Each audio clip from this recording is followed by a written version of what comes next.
The autumn mist clung to the oak-studded hills of California's Central Valley as Margaret Parker stood at her kitchen window, watching the last golden leaves spiral down from the ancient trees that surrounded her modest home. 6 pairs of eyes looked up at her from the worn wooden table where they sat in silence, their breakfast bowls containing nothing but the memory of yesterday's thin porridge. The children hadn't complained yet, but Maggie could see the questions forming behind their patient gazes. Where was the food they had grown accustomed to? When would Papa Daniel come home from the mill with his weekly wages and that crooked smile that made everything seem possible? What they didn't know, what Maggie couldn't bear to tell them yet, was that Daniel Parker would never walk through their door again. 3 days ago, a massive oak beam had shifted in the lumber mill, crushing the life from the man who had been both her anchor and their provider. At 32, Margaret Parker had become a widow with 6 children to feed, and winter approaching like a hungry wolf across the Sierra Nevada foothills. The year was 1876, and the Central Valley town of Millbrook was still reeling from the economic depression that had gripped California since the early 70s. Before we jump back in, tell us where you're tuning in from, and if this story touches you, make sure you're subscribed because tomorrow I've saved something extra special for you. The gold rush prosperity was a fading memory, replaced by failed harvests, shuttered businesses, and families pulling up stakes to seek fortune elsewhere. Daniel's job at the mill had been one of the few steady sources of income left in their small community, and now even that was gone. Maggie pressed her forehead against the cool glass and closed her eyes, trying to summon the strength to face another day. She had been the town's schoolteacher before marrying Daniel, but that position had been filled by a man when she left to raise their growing family. The children weren't all hers by blood, but they had become hers by choice and circumstance.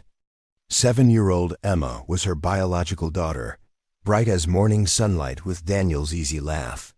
The Brooks brothers, Timothy and Samuel, had come to them 2 years ago when their parents died in a wagon accident.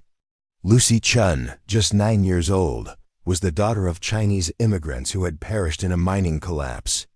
Ruth Williams, 8 and perpetually serious, had been left with them when her family's farm failed and they headed north to Oregon. And little Jacob Murphy, barely 5, had been abandoned at the church steps with nothing but his Irish accent and an infectious giggle that could lighten the darkest day.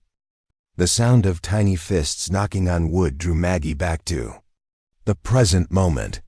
She turned to see Emma standing by the front door, her small hand raised to reach the heavy brass knocker. Outside, through the morning haze, Maggie could make out the silhouette of someone waiting on their porch.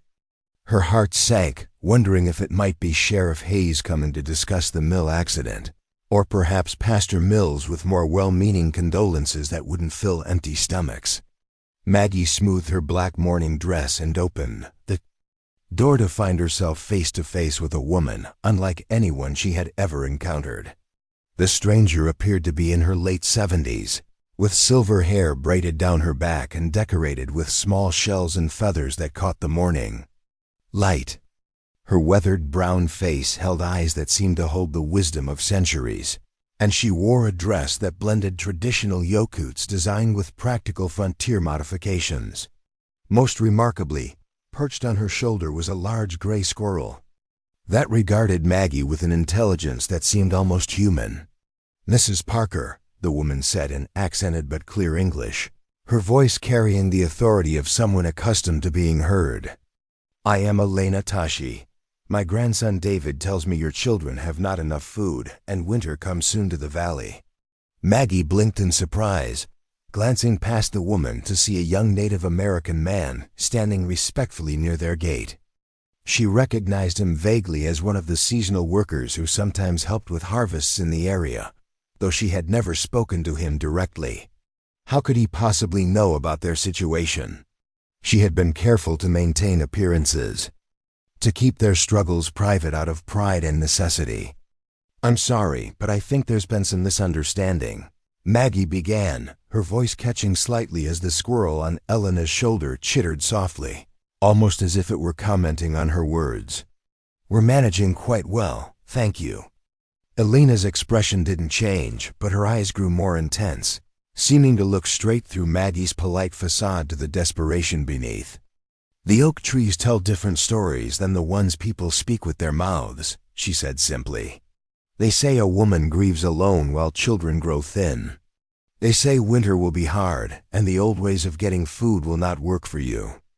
The directness of Elena's words cut through Maggie's defenses like a blade through silk. Behind her, she could hear the children moving restlessly, their chairs creaking as they strained to listen to the conversation at the door. Little Jacob appeared at her elbow, his blue eyes wide with curiosity as he stared at the squirrel, which had begun grooming its tail with elaborate care. "The squirrel likes you," Jacob announced with the blunt honesty of childhood. "What's his name?" Elena smiled for the first time, her stern features softening as she looked down at the boy. "This is Nutkin. He is very good at finding food, even when others cannot. Perhaps you could teach your family some things, if your mama is willing to learn." Maggie felt her carefully maintained composure beginning to crack.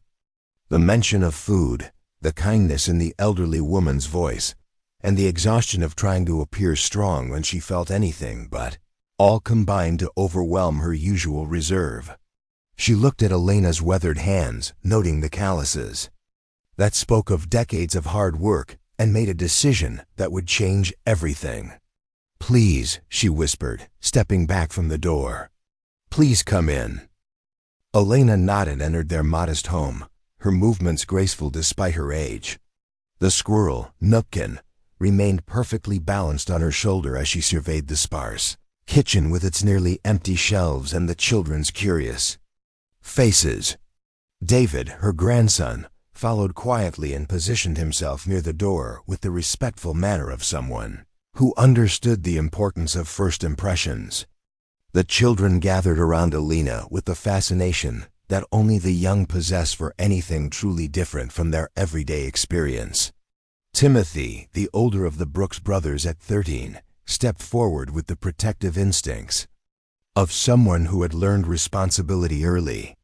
"Ma'am," he said formally, "are you from the reservation near the river?"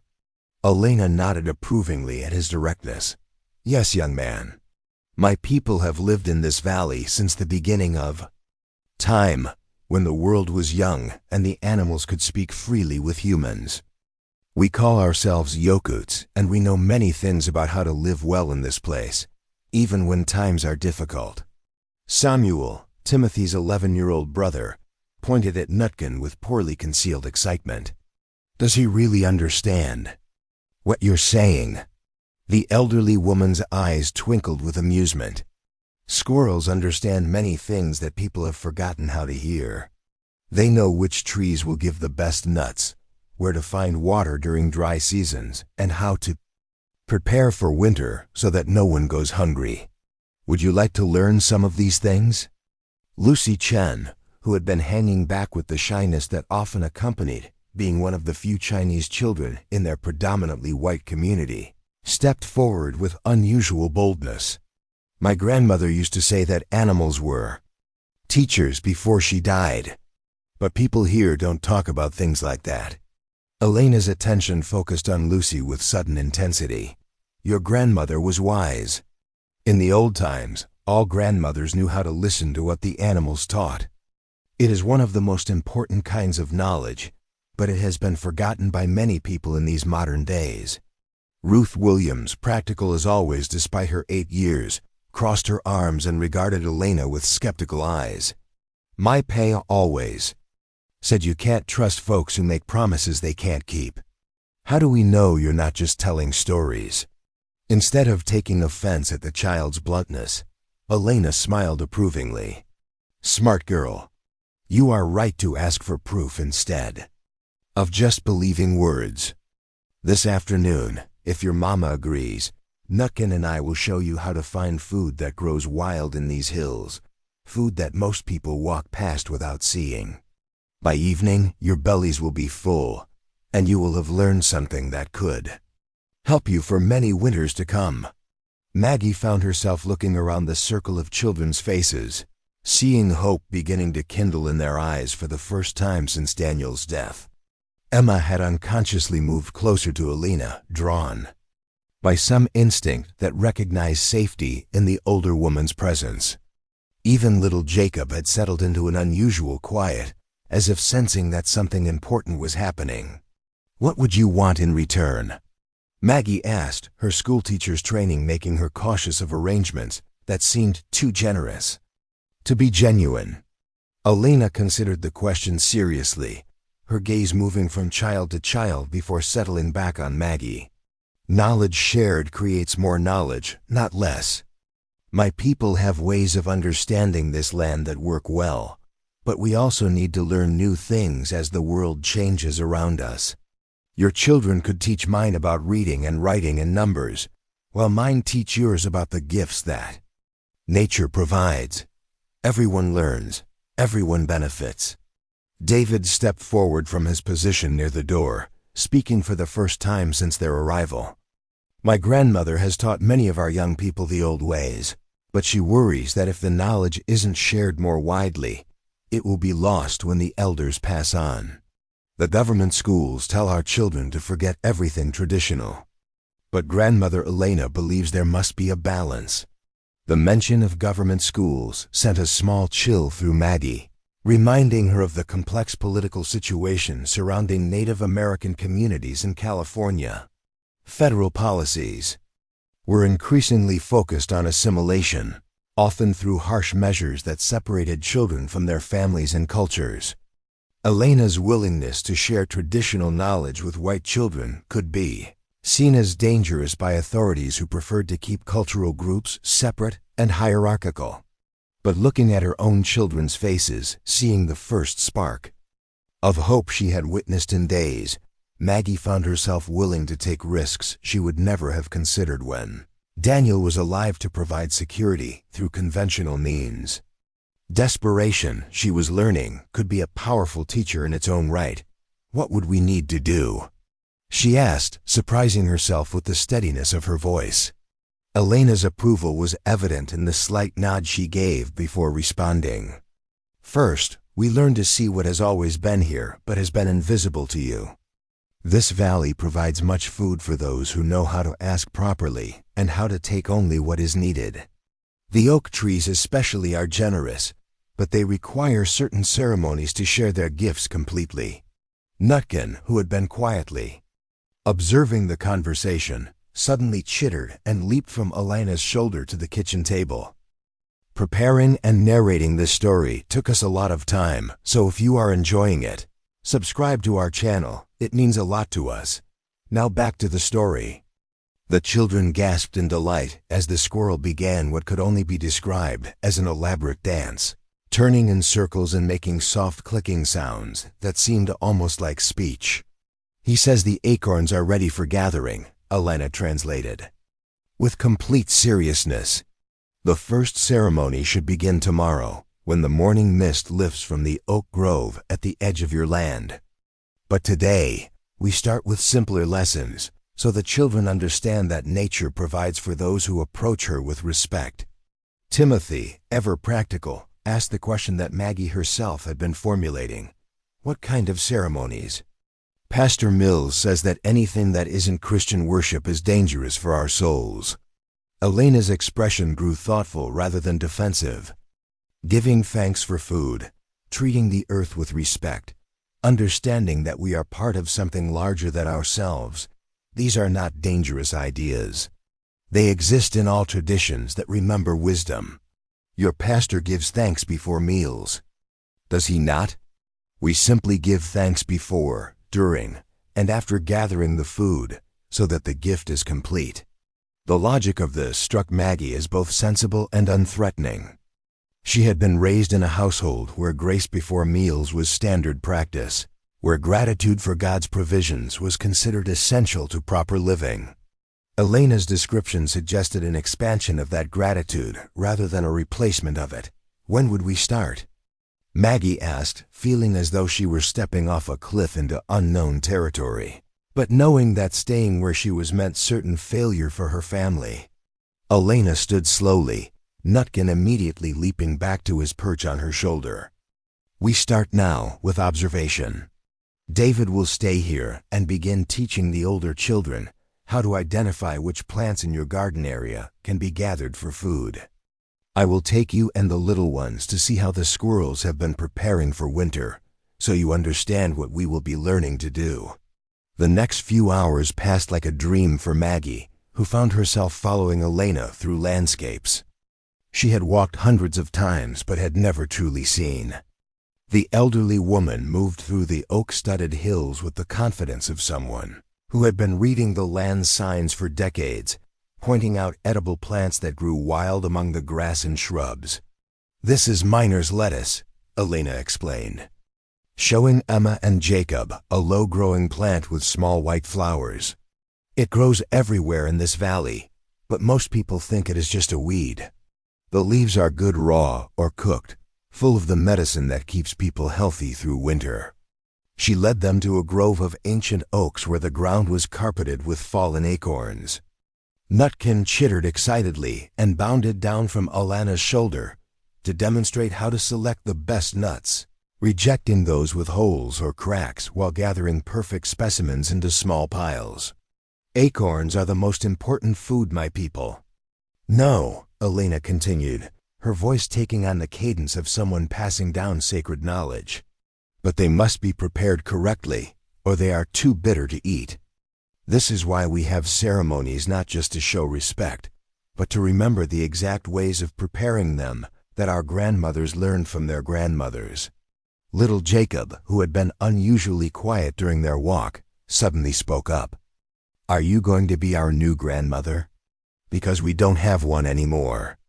Elena's weathered face softened with emotion as she knelt down to Jacob's level. I would be honored to teach you the things that grandmothers know, little one. But you must remember that I cannot replace the love that your own grandmothers gave. I can only add new love, new knowledge, new ways of being safe in the world. As they walked back toward the house, Maggie found herself looking at familiar surroundings with completely new eyes. Plants she had dismissed as weeds revealed themselves as potential food sources. Trees she had admired for their beauty showed signs of providing nuts, berries, and other resources she had never considered. The land itself seemed more alive, more generous than she had ever realized. The transformation in the children was equally remarkable. Emma skipped ahead, cluttering with excitement about everything she had learned, while Jacob had convinced Elena to let him carry a small pouch of selected acorns. Even their usual afternoon hunger seemed less pressing, filled as it was with anticipation of learning new ways to address their basic needs. When they reached the house, they found David had been equally busy with Timothy, Samuel, Lucy, and Ruth. The older children had gathered an impressive array of wild plants from the immediate area around their home, carefully sorted according to David's instructions about their various uses and preparation methods. Tomorrow, Elena announced as she prepared to leave, we begin the real work. The Acorn ceremonies will teach you not just how to prepare food, but how to understand your place in the valley's larger story. Tonight, cook what we have gathered today and see how the land provides even when you thought there was nothing. As the Tashi family departed, walking back toward the reservation in the gathering dusk, Maggie stood on her porch watching them go. For the first time since Daniel's death, she felt something other than despair when contemplating the future. It wasn't quite hope yet, but it was possibility, and that was more than she had possessed that morning. Inside the house, the children were already busy examining their gathered plants and planning the evening meal. The crisis hadn't disappeared, but somehow it no longer felt insurmountable. Tomorrow would bring new challenges and new lessons.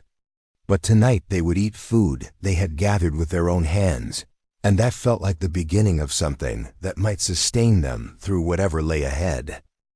The last thing Maggie saw before closing the door was a flash of gray fur in the oak tree nearest their house. where Nutkin had apparently decided to keep watch through the night. She smiled, thinking that perhaps having a squirrel guardian wasn't the strangest thing that could happen to a widow trying to keep 6 children, fed in a world that seemed determined to make that impossible.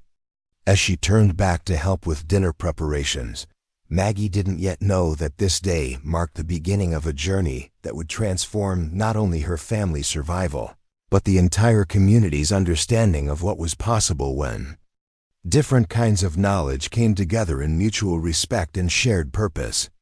The pre-dawn air carried the scent of wood smoke and dew-dampened earth as Maggie led her children through the misty paths toward the ancient oak grove. Elena had instructed them to arrive before sunrise, when the morning light would reveal the proper way to approach the trees for the acorn gathering ceremony. Each child carried a woven basket that David had helped them fashion the evening before, from willow shoots and dried grass, their small hands still clumsy with the unfamiliar weaving technique, but proud of their first attempts at traditional craftsmanship. Emma walked close beside her mother, her 7-year-old fingers wrapped tightly around Maggie's hand as they navigated the uneven ground. The little girl had awakened before dawn without being called, as if some internal compass had aligned itself with the rhythms Elena was teaching them. Behind them, the older children moved with varying degrees of enthusiasm, Timothy and Samuel Brooks maintaining the steady pace of boys accustomed to early morning chores, while Lucy Chun and Ruth Williams whispered quietly to each other about the strange dreams they had both experienced during the night, dreams filled with talking animals and ancient voices speaking in languages they didn't recognize. Little Jacob Murphy brought up the rear, his Irish accent lilting through the morning stillness as he chattered to himself about squirrels and acorns and the magical grandmother, who had promised to teach them secrets that most grown-ups had forgotten. His boundless energy had carried him through their modest dinner of wild plants the night before, and he had declared Elena's teachings better than any fairy tale before falling asleep with unusual ease. The oak grove emerged from the mist like something from another world, massive trees that had stood sentinel over the valley for centuries, creating a natural cathedral with their interwoven branches. Shafts of golden light began filtering through the canopy as the sun crested the eastern hills, illuminating the carpet of freshly fallen acorns that covered the ground beneath the ancient giants.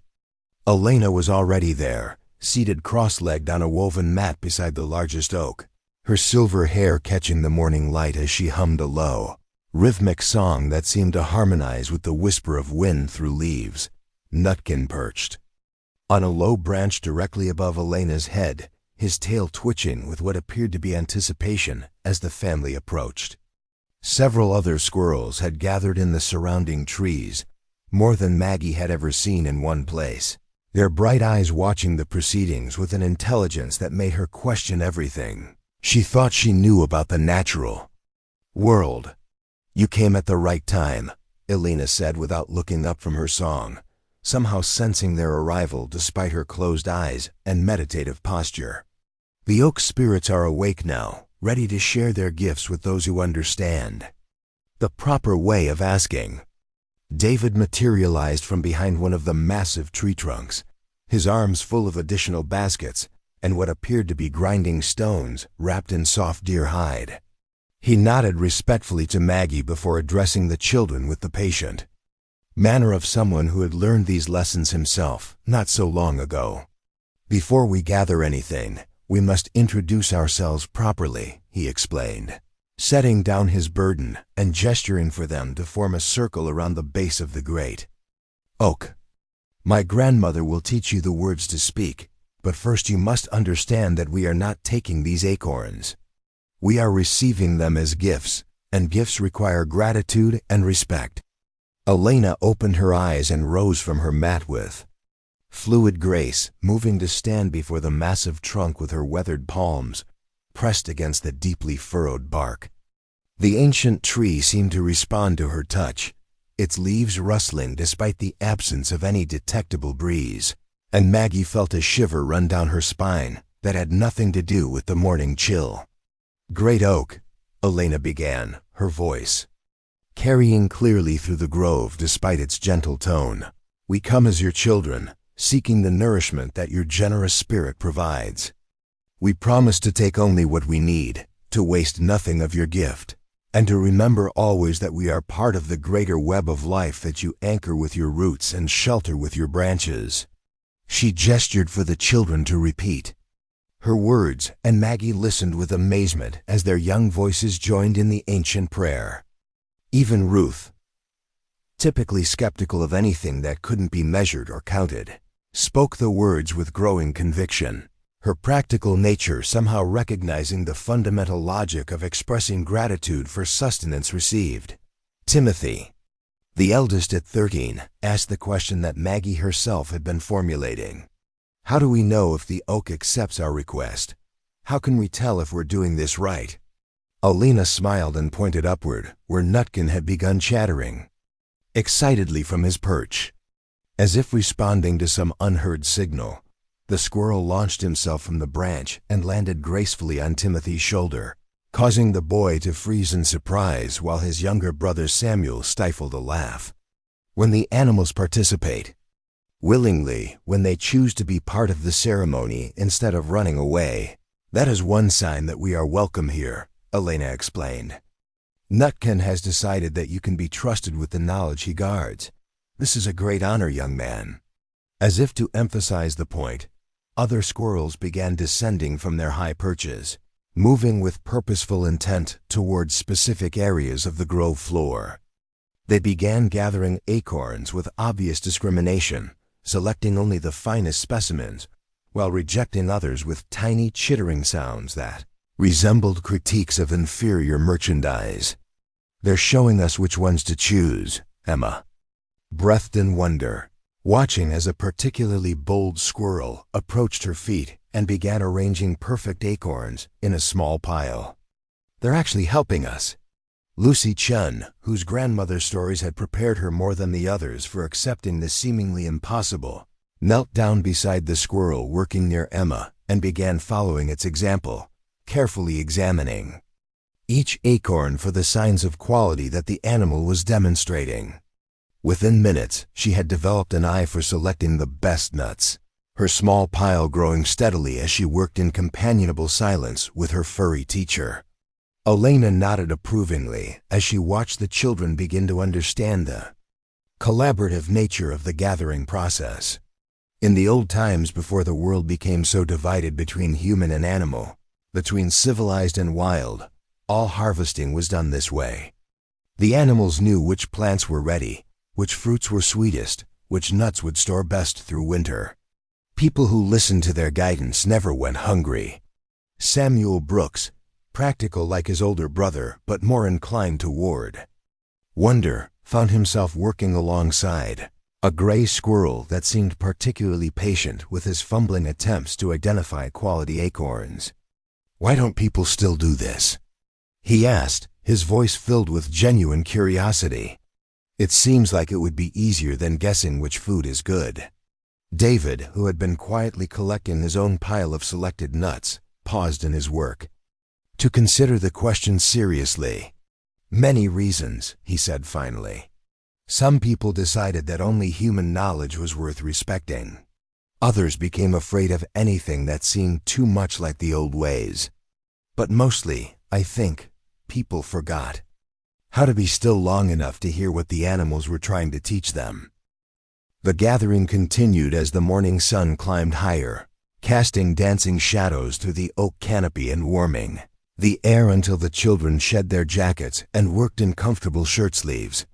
What might have been tedious labor became, instead, a kind of moving meditation, the rhythmic selection and collection of acorns, creating a peaceful focus that allowed deeper conversations to develop naturally.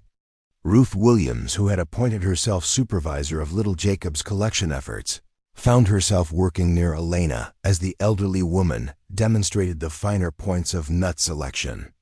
"Mrs. Tachi," Ruth said with characteristic directness, "my pa always said that Indians were lazy and didn't know how to work proper. But this seems harder than regular farming." Elena's weathered hands never paused in their work, But Maggie tensed slightly, uncertain how the Yokuts elder would respond to such blunt repetition of common prejudices. Instead of anger or offense, however, Elena's response carried only patient instruction. "Your father saw only what he expected to see," she replied gently.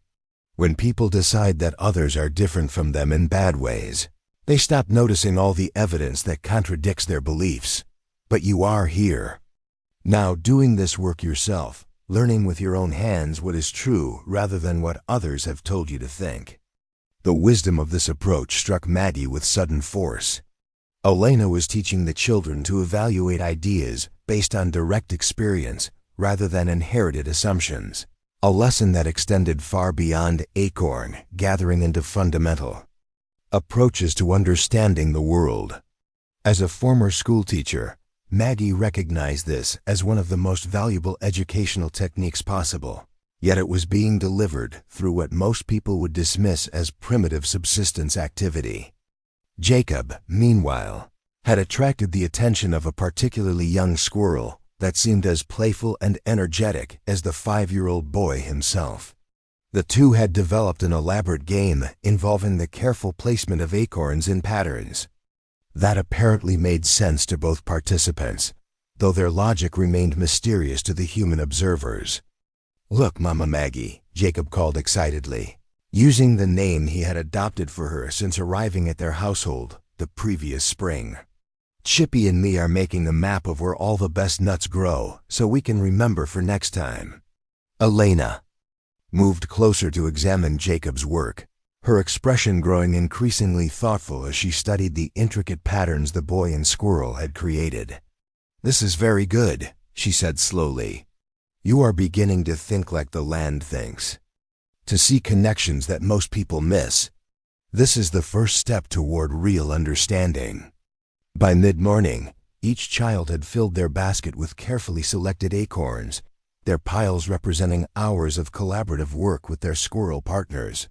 But Elena indicated that the gathering was only the beginning of the day's lessons. The real ceremony, she explained, involved the preparation of the nuts for human consumption, a process that required both technical skill and spiritual understanding. "Acorns cannot be eaten as they fall from the tree," Elena began, as she led them to a cleared area beside a small stream that meandered through the oak grove.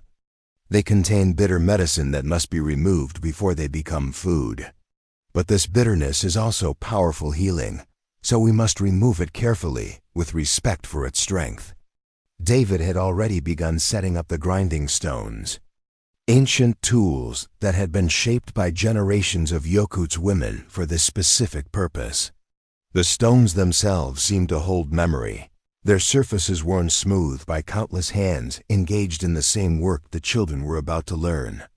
Elena demonstrated the first step, showing them how to crack the acorn shells cleanly without damaging the meat inside. Her movements were economical and precise, each motion the result of decades of practice, and soon the children were attempting to replicate her technique with varying degrees of success. "This is harder than it looks," Timothy muttered as his third acorn crumbled under his inexperienced handling. "How long does it take to get good at this?"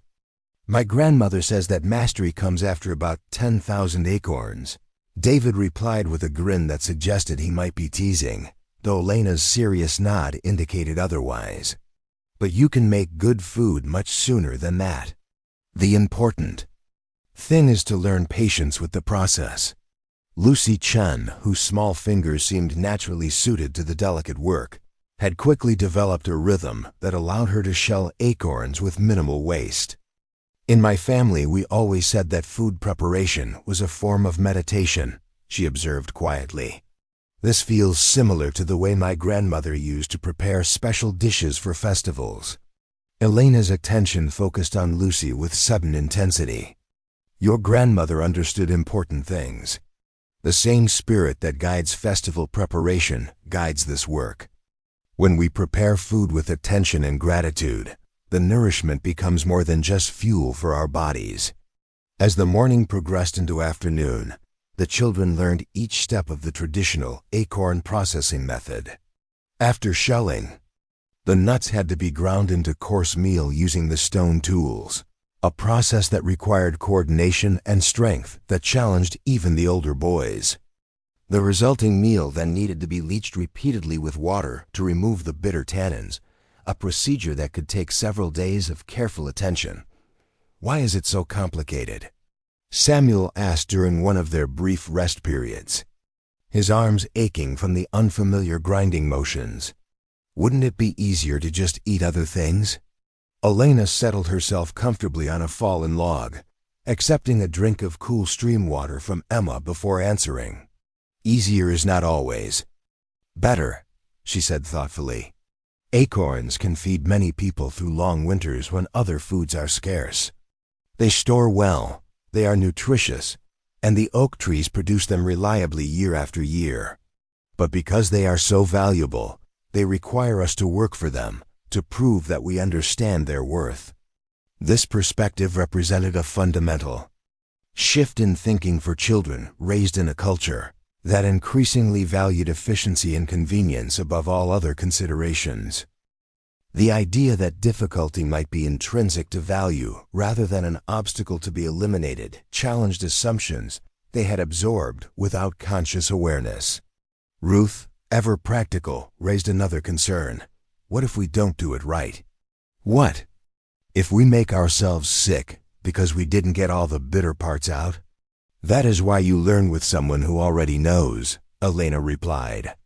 "And why you start slowly, with small amounts, until your body understands the new food.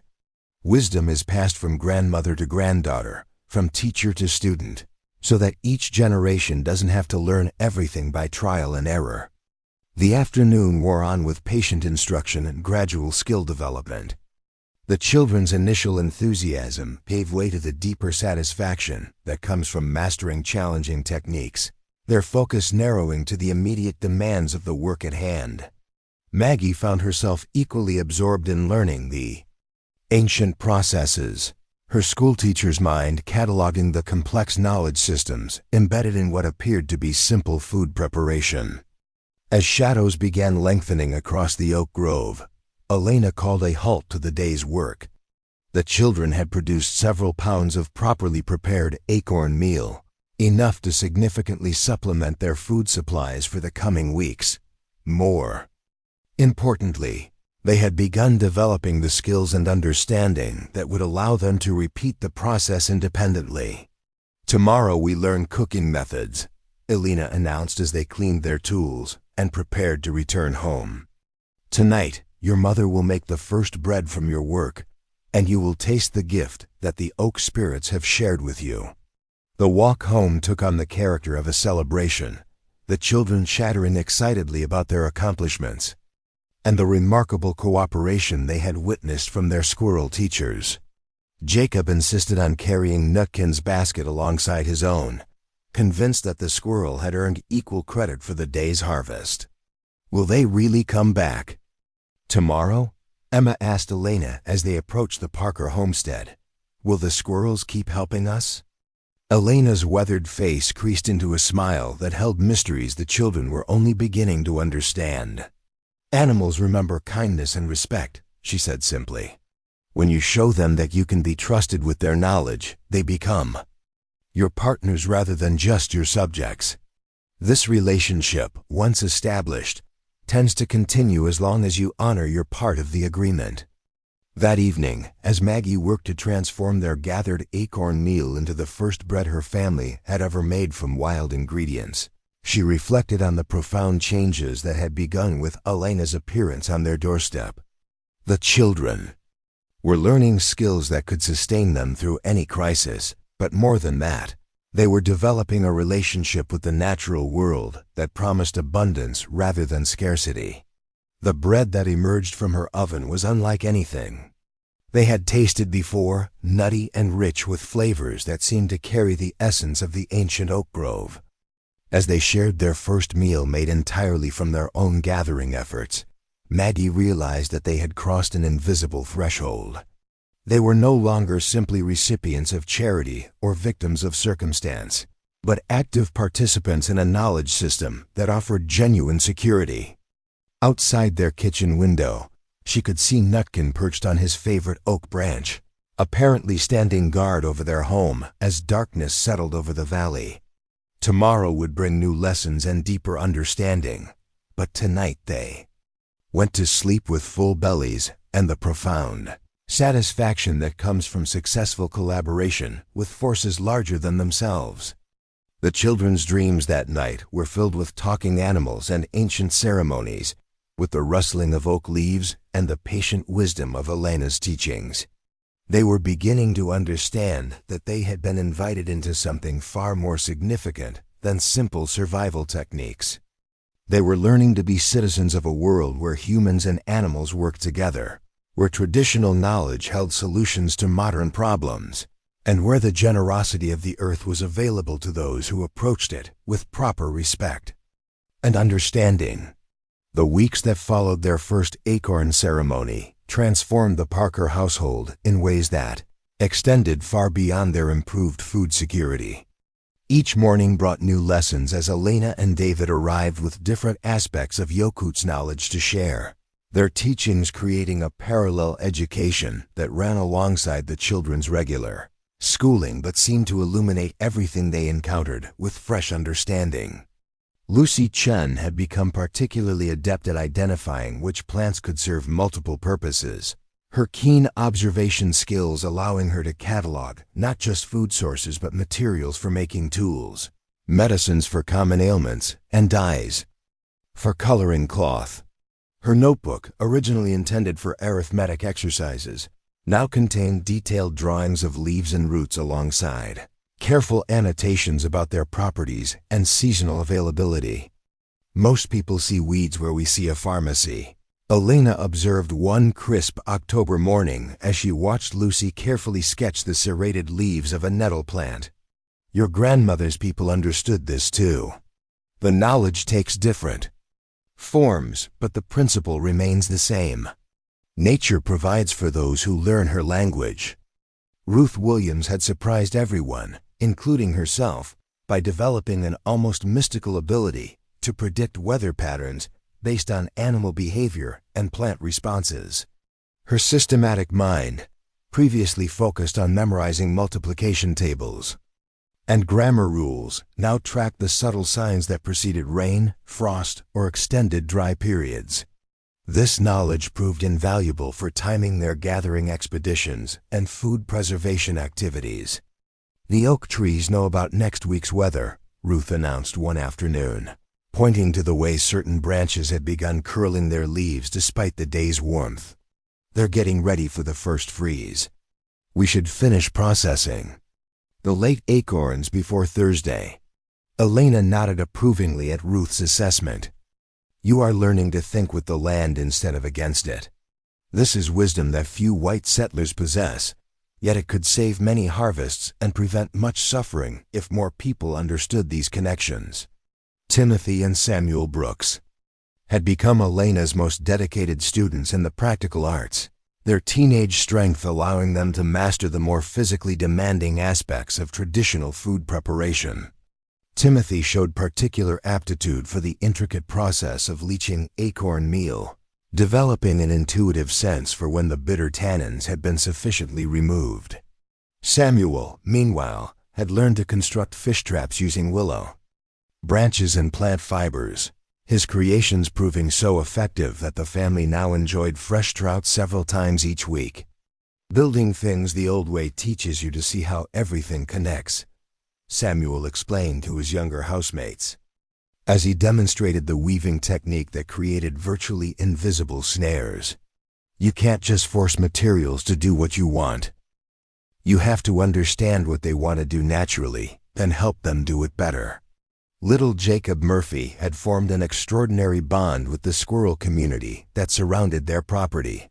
Nutkin remained his primary companion, but other squirrels had begun approaching the 5-year-old with an ease that amazed adult observers.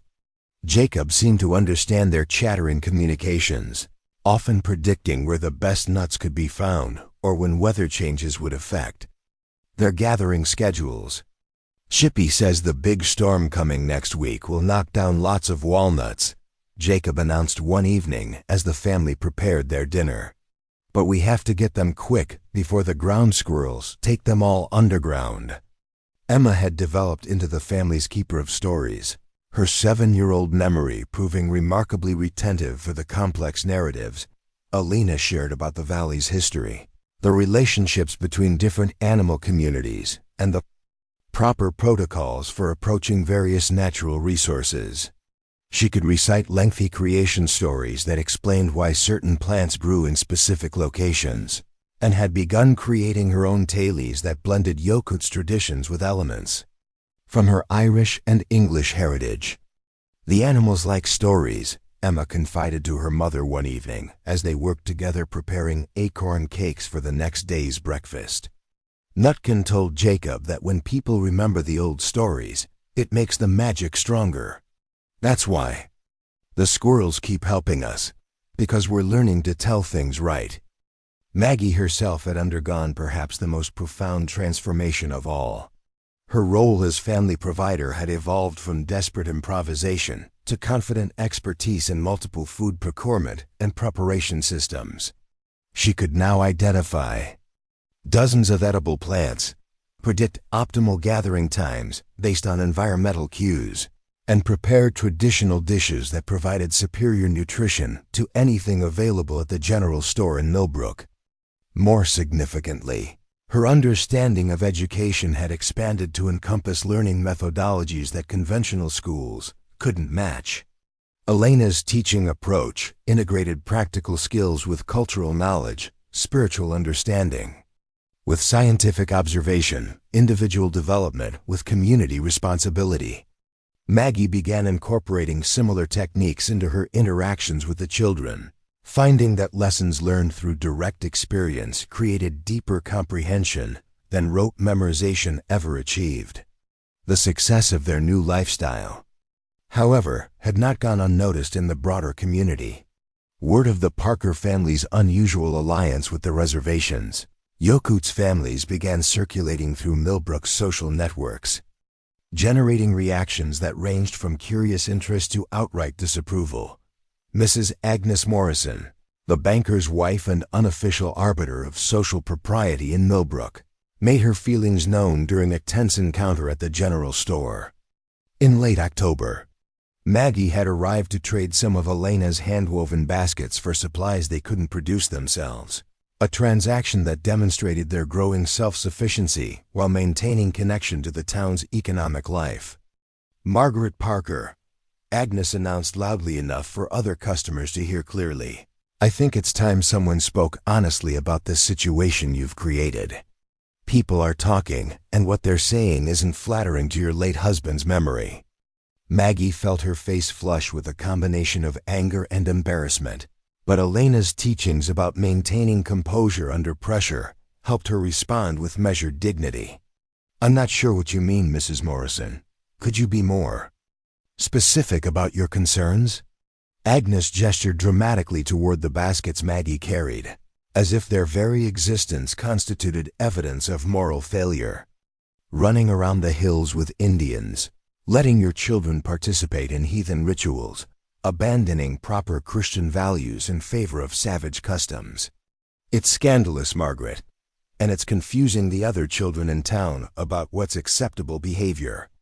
Several other women in the store had paused their shopping to listen, their expressions ranging from sympathetic curiosity to obvious agreement with Agnes's criticisms.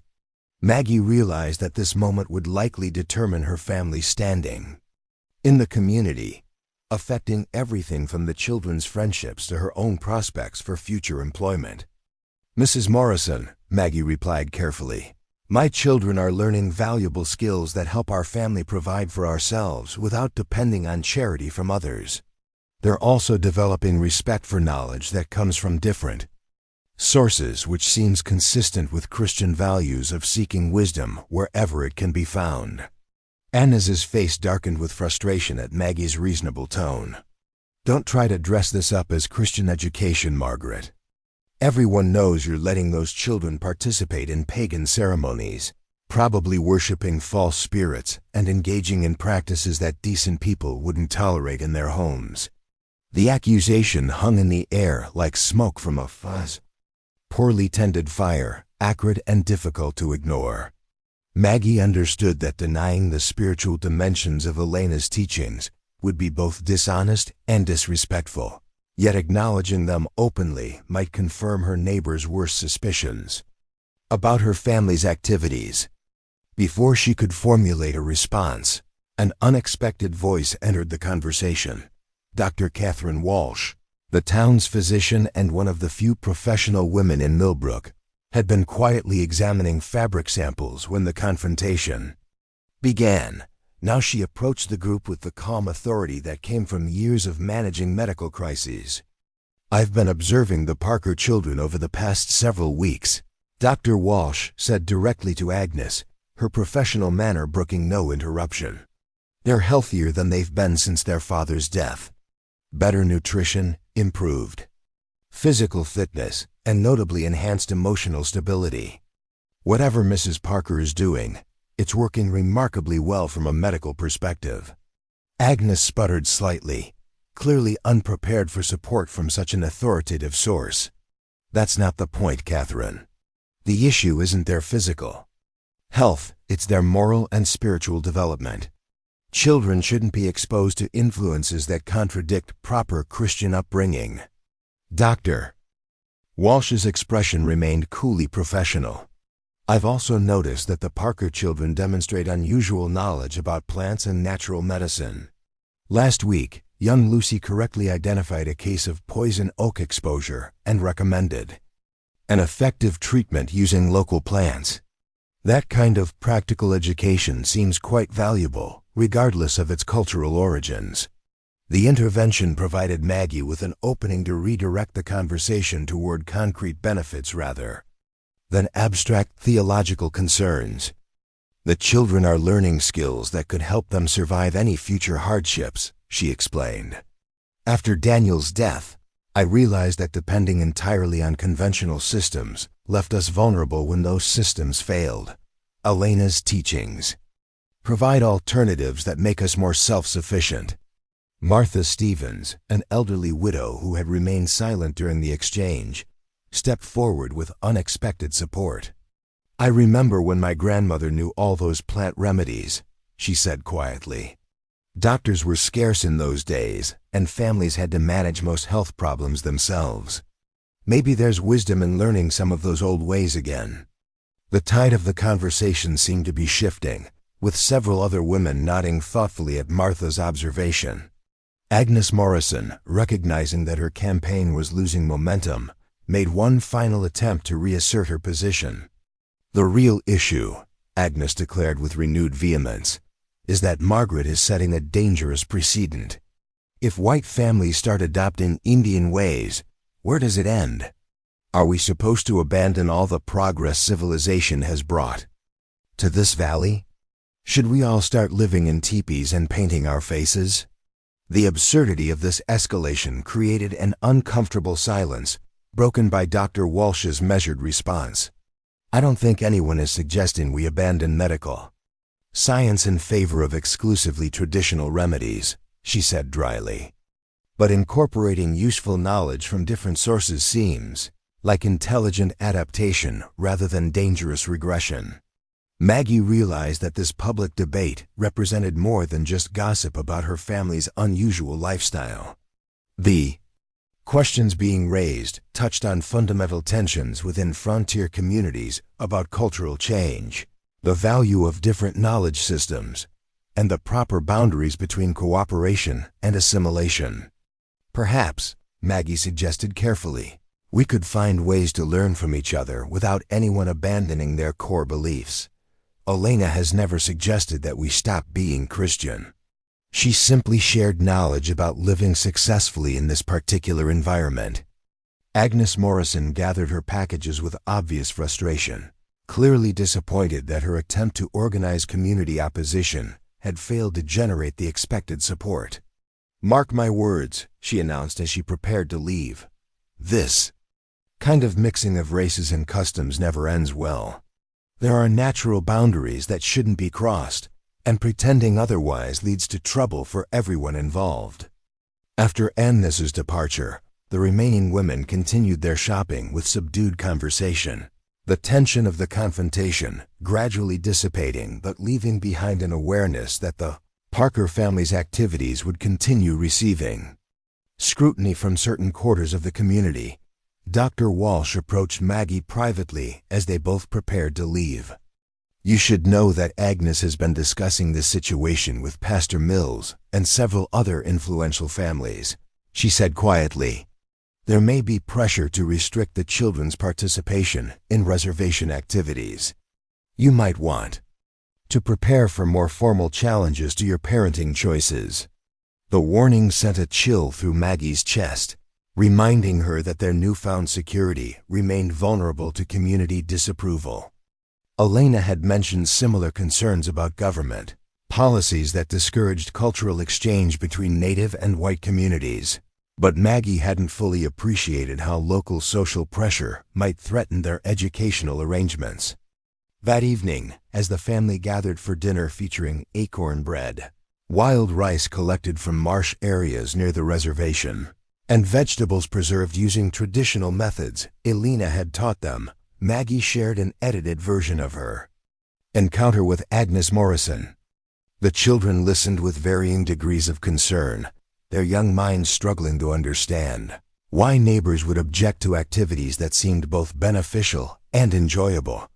"Why don't they want us to learn from Grandmother Elena?"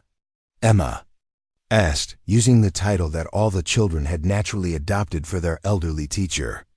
"We're not hurting anyone, and we're getting better at taking care of ourselves." Timothy, whose 13-year-old perspective allowed him to grasp some of the adult complexities involved, offered his analysis. "People get scared when things change too fast. Maybe they think if we start doing things differently, it means their way was wrong." Ruth Williams, practical as always, focused on the potential consequences. "What happens if they try to stop us from visiting the reservation? What if they say we can't learn the ceremonies anymore?" The questions hung heavily in the evening air, forcing Maggie to confront possibilities she had been trying to avoid considering. Their alliance with Elena and David had become central to both their survival and their happiness, but it existed within a larger political and social context that might not continue tolerating such arrangements.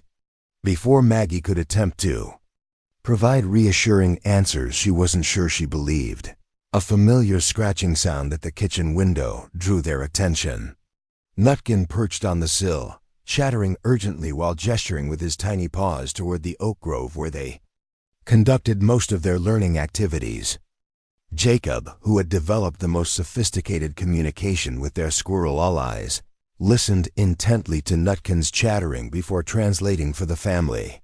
"He says Grandmother Elena wants to meet with us tomorrow morning early, before the sun comes up. Something important is happening that we need to know about."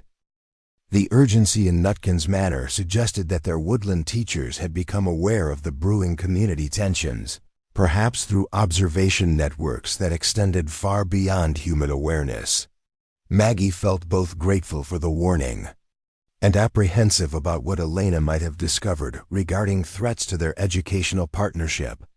As the children prepared for bed that night, Maggie found herself praying with unusual intensity for wisdom to navigate the challenges that seemed to be gathering like storm clouds on their horizon. Their journey from desperate hunger to abundance and knowledge had been more remarkable than she could have imagined, but she was beginning to understand that success itself could create new forms of vulnerability. Outside their windows, the oak trees rustled with sounds that might have been wind or might have been something more purposeful. In the distance, she could see lights flickering in the reservation area where Elena and David lived, suggesting that their Yokuts partners were also preparing for whatever developments tomorrow might bring. The children's dreams that night were restless, filled with images of confrontation and change, but also with the persistent presence of their animal allies standing guard against unnamed threats.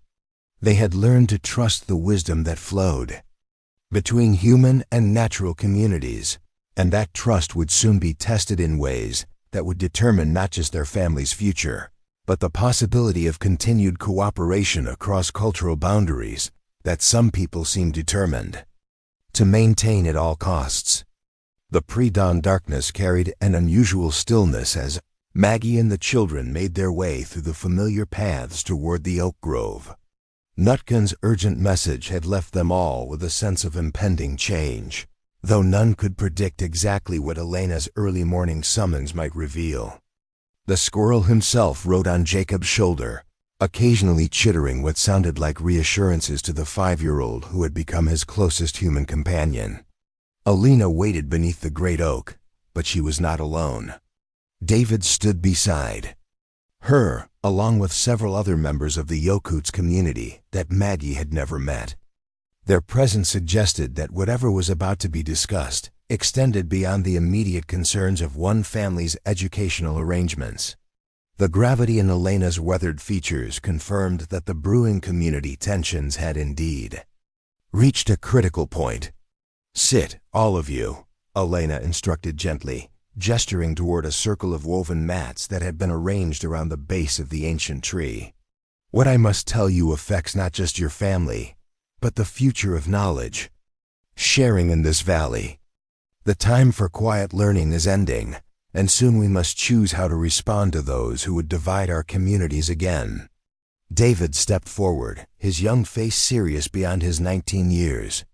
"Yesterday evening, we received word that Commissioner Frank Whitman from the Federal Indian Affairs Office will arrive in Millbrook next week. He comes specifically to investigate reports of inappropriate cultural mixing between reservation residents and white settlers." The words hit Maggie like physical blows, each one carrying implications that threatened to destroy everything they had built together. Federal intervention represented a level of authority that local social pressure couldn't match, with potential consequences that extended far beyond community disapproval. Elena's voice remained steady despite the magnitude of what she was revealing. "Commissioner Whitman has the power to restrict movement between the reservation and the town, to forbid teaching of traditional knowledge to non-native children, and to punish families on both sides who have participated in such exchanges." Timothy, mature enough to grasp the serious implications, asked the question that was forming in everyone's minds. "What kind of punishment? What could they do to us?" One of the other Yokuts elders, an elderly man Elena introduced as Thomas Weaving, spoke for the first time. "For our people, punishment might mean reduced food rations, forced relocation to more distant reservations, or removal of children to government boarding schools. For your family, they might pursue charges of corrupting Indian wards or interfering with federal assimilation policies." The stark reality of their situation settled over the group like morning fog, cold and encompassing. Maggie realized that their beautiful partnership had been developing within a political context that viewed such cooperation as fundamentally threatening to established order. What felt like natural human connection apparently challenged systems that required separation and hierarchy to function. Elena rose from her mat and placed weathered hands on the massive oak trunk, as if drawing strength from the ancient tree's enduring presence. "But we did not gather this morning only to share fear," she said firmly. "We came to discuss how we will meet this challenge together, as partners who have already proven that different kinds of knowledge create strength when they are properly combined." David unrolled a large piece of bark paper covered with intricate markings that represented both traditional Yokuts pictographs and conventional writing. "We have been documenting everything our communities have accomplished together. The improved health of your children, the increased food security for both families, the educational innovations that benefit everyone involved." Samuel Brooks studied the markings with fascination, his practical mind immediately grasping their significance. "You're creating evidence that what we're doing works better than keeping people separated." Thomas Weaving nodded approvingly at Samuel's insight. "Exactly. But evidence alone will not be enough. We must also demonstrate our unity in the face of those who would divide us." Commissioner Whitman must see that our partnership has created benefits too valuable to destroy. Elena's eyes moved from child to child, assessing their readiness for what she was about to propose. In 3 days, we will hold the largest acorn ceremony this valley has seen in 50 years. We will invite the entire community of Millbrook to participate, to learn alongside us, to understand what they would lose if they allow fear to overcome wisdom. The audacity of this proposal took Maggie's breath away. Rather than retreating in the face of official pressure, Elena was suggesting they expand their activities to include the very people who had been criticizing their alliance. It was either brilliant strategy or dangerous provocation, and possibly both simultaneously. Lucy Chun, whose quiet observations often revealed important details others missed, raised a practical concern. What if people refuse to come? What if they're too afraid of what others might think? Elena's weathered face creased into a knowing smile. People will come if they understand what they will gain by participating. We will not invite them to abandon their beliefs or adopt our ways. We will invite them to discover what becomes possible when different knowledge systems support each other instead of competing. Ruth Williams, ever focused on logistics, began calculating the practical challenges involved. How many people could we actually teach? The acorn processing takes hours, and most folks in town don't have experience with any of these techniques. David had clearly anticipated this question. We will create stations where small groups can learn different aspects of the process. Some will focus on gathering and selection, others on grinding and preparation, still others on cooking methods. By the end of the day, everyone will have contributed to creating food that feeds the entire community. The plan that emerged from their morning discussion was ambitious beyond anything Maggie could have imagined when Elena first appeared on her doorstep months earlier. They would transform their private educational partnership into a public demonstration of cooperative possibility, betting everything on the chance that direct experience might overcome inherited prejudice. Over the following 3 days, word of the planned community acorn ceremony spread through Millbrook with the speed of grass fire in summer. Reactions ranged from curious interest to outright hostility, with most residents falling somewhere between these extremes as they tried to understand what they were being invited to experience. Dr. Catherine Walsh became an unexpected advocate, using her medical authority to emphasize the nutritional benefits of traditional food preparation methods. Pastor Mills, after lengthy conversations with Maggie about the spiritual dimensions of gratitude and stewardship, agreed to offer a blessing that would frame the gathering in terms acceptable to Christian sensibilities. Agnes Morrison, predictably, organized a counter-effort designed to discourage participation through social pressure and dire warnings about the consequences of associating with savage influences.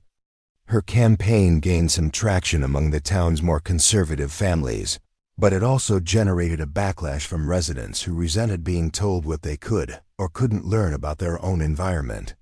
Judge William Sterling Millbrook's most respected civic leader surprised everyone by announcing his intention to attend the ceremony with his entire family. His support provided crucial legitimacy that encouraged other influential citizens to reconsider their initial reluctance.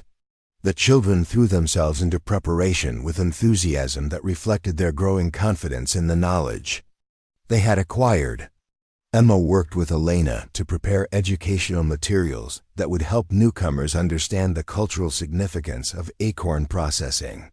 Timothy and Samuel constructed additional grinding stations using techniques David had taught them. Lucy and Ruth organized gathering expeditions that would provide sufficient raw materials for the expanded group. Little Jacob, meanwhile, had apparently explained the situation to his extensive squirrel network, because the days leading up to the ceremony brought an unprecedented gathering of gray squirrels in the oak grove. Their presence created an almost magical atmosphere that seemed to bless the undertaking with natural approval. The morning of the ceremony dawned clear and warm, with golden October light filtering through the oak canopy as families began arriving from town. Maggie watched with amazement as people she had known for years approached the grove with expressions ranging from nervous curiosity to genuine excitement about learning something completely new. Elena had positioned herself beneath the great oak, dressed in traditional ceremonial clothing that emphasized both the dignity of her heritage and the Acorn dress significance of what they were undertaking. Around her, stations had been arranged to accommodate different aspects of the Acorn processing cycle, each supervised by experienced practitioners ready to guide newcomers through unfamiliar techniques. The opening ceremony began with Elena's traditional blessing of the oak spirits, followed immediately by Pastor Mills offering a Christian prayer of thanksgiving for the earth's abundance. The seamless transition between spiritual traditions demonstrated the kind of respectful integration that characterized their entire approach. "Today we learn together," Elena announced to the assembled crowd, her voice carrying clearly through the grove.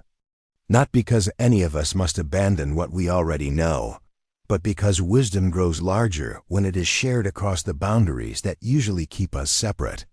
What followed was perhaps the most remarkable educational experience Millbrook had ever witnessed. Families who had never spoken to each other found themselves working side by side, learning techniques that required cooperation regardless of cultural background. Children who had been taught to fear differences discovered that Yokuts' methods for selecting acorns were simply more effective than random gathering.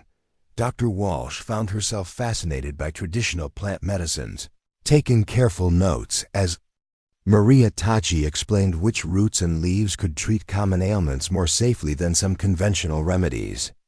Judge Sterling's teenage sons competed with Timothy and Samuel to see who could master the grinding techniques most quickly, their friendly rivalry creating exactly the kind of positive interaction Elena had hoped to encourage. Even some of Agnes Morrison's supporters found themselves drawn into activities that proved more engaging than they had expected.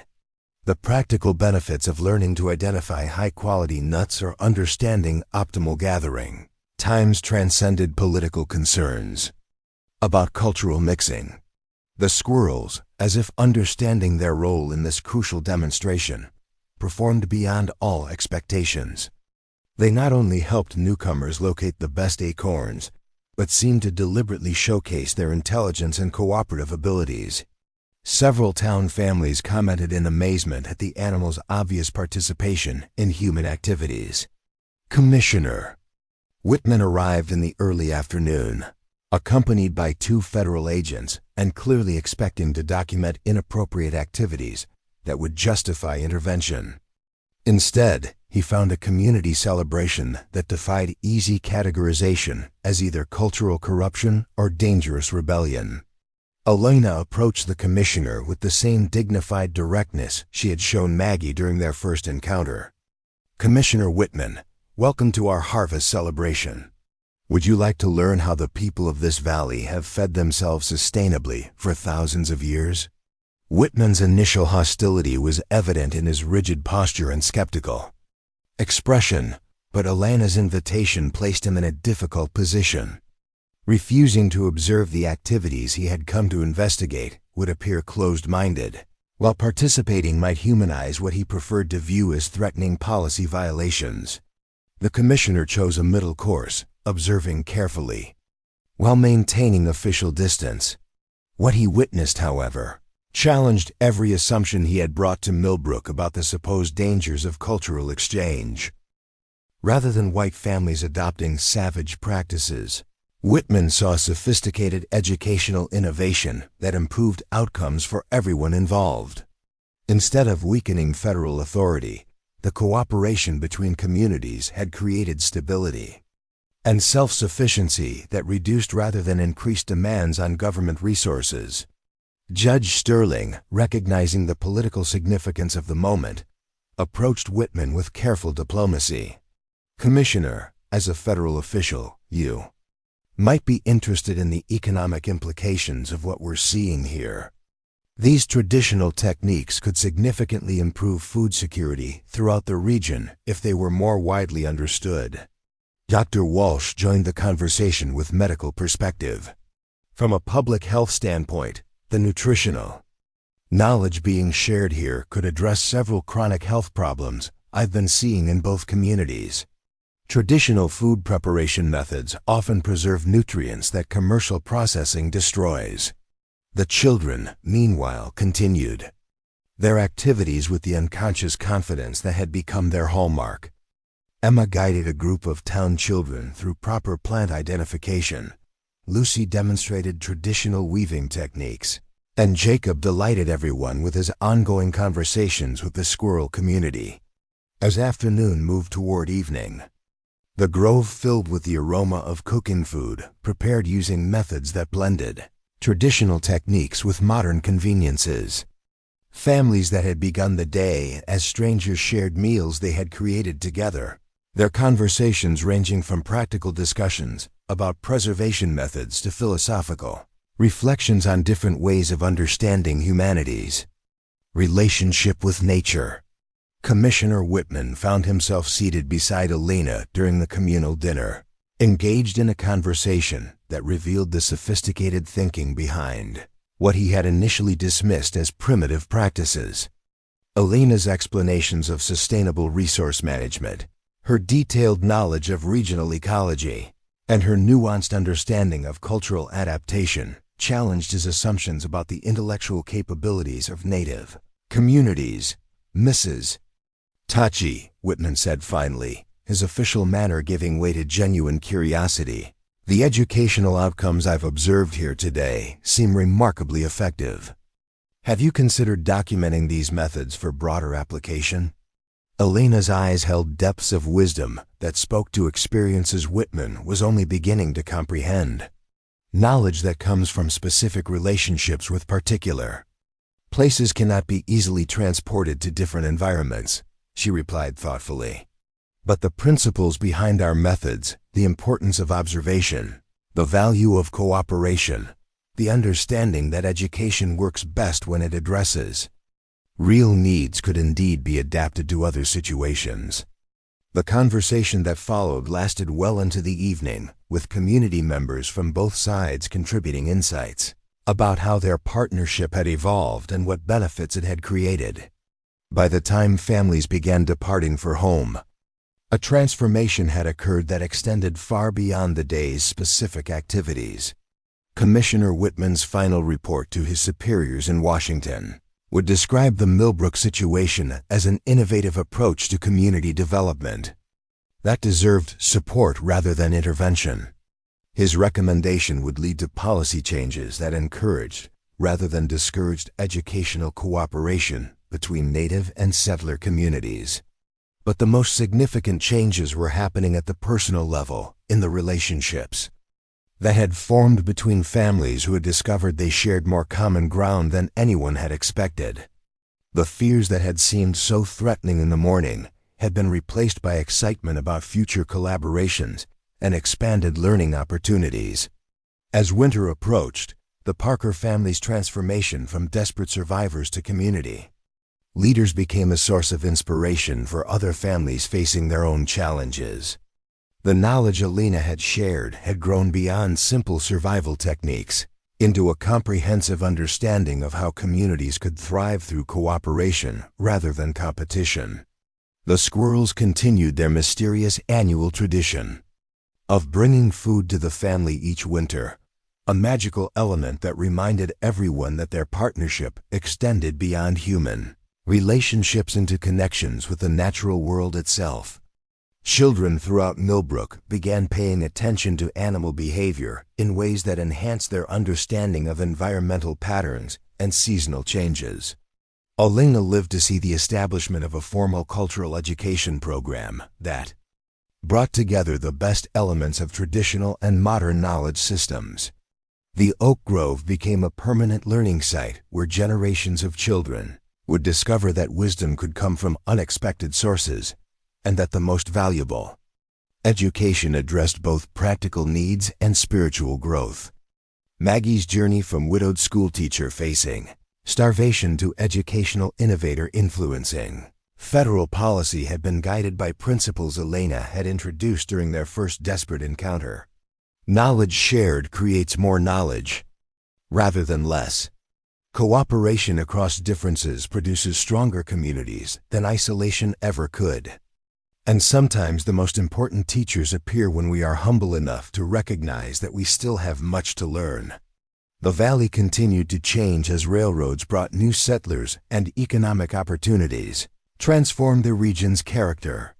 But the foundation of respectful cooperation and integrated knowledge that Elena and Maggie had established together proved resilient, enough to adapt to whatever challenges the future might bring. Years later, when Maggie had become an elderly woman herself, she would sit beneath the great oak where it all began, sharing stories with her own grandchildren about the remarkable teacher who had appeared during their family's darkest hour. And overhead, the descendants of Nutkin and his community would continue their patient watch over new generations, learning the ancient truth that abundance comes to those who understand that giving and receiving are simply different expressions of the same generous spirit. 25 years had passed since that first desperate winter when Elena Tachi appeared on Margaret Parker's doorstep with an offer that would transform not just one struggling family, but an entire way of understanding what communities could become when they chose cooperation over division. The California Central Valley of 1901 bore little resemblance to the isolated frontier settlement where a widowed schoolteacher had once faced the impossible choice between pride and survival for 6 hungry children.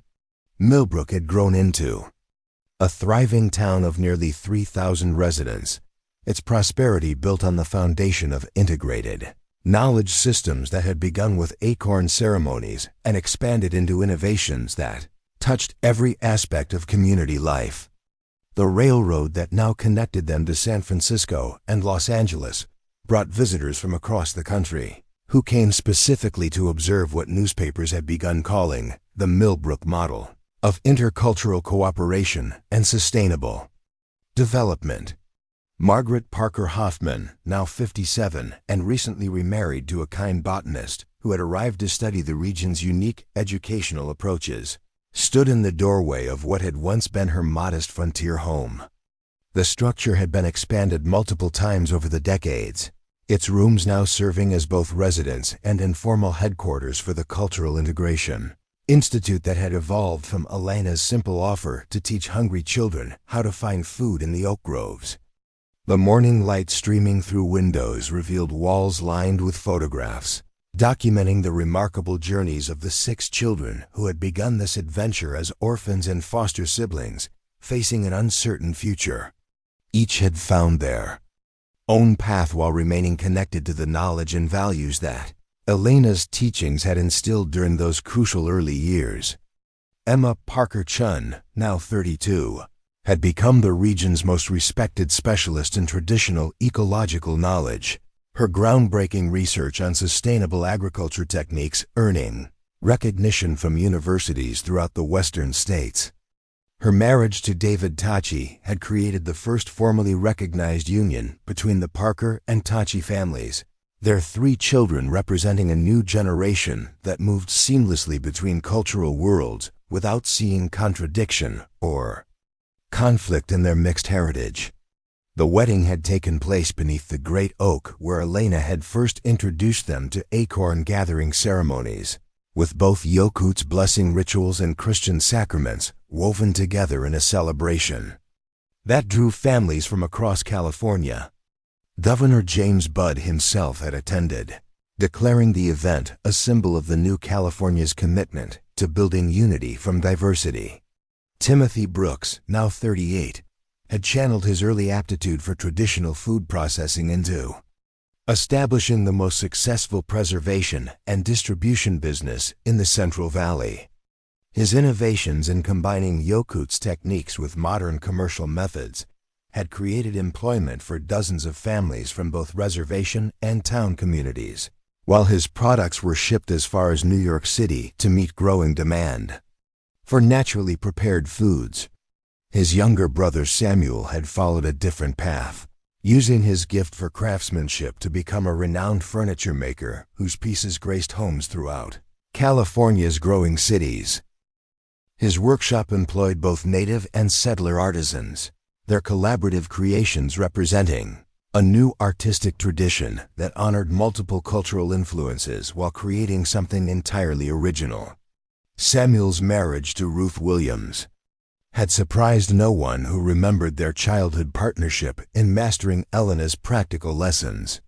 Ruth's systematic mind had evolved into expertise in business management that kept Samuel's artistic ventures financially viable, while her own innovations in educational methodology had influenced teaching practices in schools throughout the territory. Lucy Chun had perhaps traveled the farthest from their shared origins, both geographically and professionally. Her childhood fascination with traditional plant medicine had led to medical studies at the University of California, making her one of the first Chinese-American women to become a licensed physician. Her practice in San Francisco specialized in integrating traditional remedies with modern medical techniques, serving immigrant communities whose health needs required understanding of diverse healing traditions. Dr. Lucy's research had contributed to growing scientific recognition of traditional medicine's effectiveness, her published papers helping to bridge the gap between indigenous knowledge and academic medical education. She returned to Millbrook regularly to consult with the community health programs that had grown from Elena's original teachings about medicinal plants. Little Jacob Murphy, no longer little at 30, had discovered that his extraordinary connection with the animal kingdom extended far beyond childhood conversations with squirrels. His work as a naturalist and guide had made him a sought-after expert for researchers studying animal behavior and environmental adaptation. His ability to predict weather patterns, locate water sources, and understand wildlife movements had proven invaluable during the region's periodic droughts and floods. Jacob's marriage to a Yokuts woman named Maria Weaving had deepened his integration into traditional ecological practices, while his writing about the intelligence and emotional complexity of animal communities had influenced conservationist thinking. Throughout the American West, his books, written in the same straightforward style that had characterized his childhood observations, made complex ecological concepts accessible to general readers while maintaining respect for the indigenous wisdom that had shaped his understanding. Each of these remarkable adults maintained connections to the oak grove where their transformation had begun, returning regularly for the seasonal ceremonies that had become central to Millbrook's community calendar. The autumn Acorn gathering had evolved into a week-long festival that drew thousands of visitors, while the spring planting ceremonies and summer harvest celebrations created ongoing opportunities for cultural exchange and education. Elena Tachi had lived to see her 92nd birthday, her final years spent as the honored elder of a community that had grown far beyond anything she could have envisioned when she first decided to share traditional knowledge with a desperate white family. Her death in 1898 had been marked by a mourning period that united all segments of Millbrook's diverse population, her funeral drawing representatives from tribal communities throughout California as well as state and federal officials, who recognized her contributions to peaceful intercultural relations. The great oak beneath which she had taught her first lessons to the Parker children had been designated as a state landmark. Its preservation ensured for future generations of students who would learn about cooperation and sustainability in the place where those lessons had first taken root. A bronze plaque at its base bore words in both English and Yokuts, Elena's own summary of the wisdom she had spent decades sharing. Knowledge grows when it is given away. Communities flourish when differences become strengths. Margaret's second husband, Dr. William Hoffman, had arrived in Millbrook in 1897 as part of a federal commission studying successful models of intercultural education. His initial academic interest in documenting the community's innovative approaches had evolved into deep personal commitment to continuing and expanding Elena's legacy. Their marriage had been both a love match and a practical partnership dedicated to ensuring that the knowledge systems Elena had helped establish would survive and adapt to changing times. Together, they had founded the Cultural Integration Institute, which now offered formal degree programs in intercultural education, sustainable agriculture, and traditional ecological knowledge. Students came from universities across the country to study methods that had proven successful in creating prosperity while maintaining environmental sustainability and cultural diversity. The Institute's research programs had documented the long-term benefits of the approaches Elena had introduced, providing empirical evidence that communities practicing integrated knowledge systems showed measurably better outcomes in health, education, environmental sustainability, and economic stability than those maintaining strict cultural separation. These findings had influenced federal policy recommendations that were slowly transforming government approaches to Native American relations throughout the Western territories. The boarding school system that had once threatened to separate indigenous children from their cultural heritage was being supplemented by alternative educational models that honored traditional knowledge while providing access to broader academic opportunities. Commissioner Whitman, the federal official who had arrived in Millbrook 25 years earlier expecting to document dangerous cultural mixing, had become one of the strongest advocates for replicating their model in other regions. His career had been built on implementing policies based on the Millbrook experience, his reports helping to shift federal attitudes from suppression to support of constructive intercultural cooperation. The economic transformation of the region had been equally remarkable. What had begun as simple knowledge sharing about food procurement had evolved into sustainable industries that provided prosperity for multiple generations while maintaining environmental health. The oak groves that had once seemed like merely scenic landscape features were now recognized as productive ecosystems that could provide renewable resources when managed according to traditional principles combined with modern conservation techniques. Tourism had become a significant economic factor, with visitors coming not just to observe, but to participate in educational programs that taught sustainable living practices applicable to their own communities. The success of these programs had led to the establishment of similar institutes in other states, each adapted to local environmental conditions and cultural contexts, but based on the fundamental principles Elena had demonstrated in Millbrook. Agricultural innovations developed through combining traditional and modern approaches had increased crop yields while reducing environmental degradation, attracting attention from farmers throughout California who were discovering that indigenous techniques often provided solutions to problems that conventional methods couldn't address effectively. The water management systems developed by combining Yokuts' knowledge of seasonal patterns with modern engineering had helped the region avoid the drought-related disasters that had devastated other agricultural areas during the late 1890s. These systems had become models for water conservation throughout the arid West, their success helping to establish California's reputation for innovative environmental management.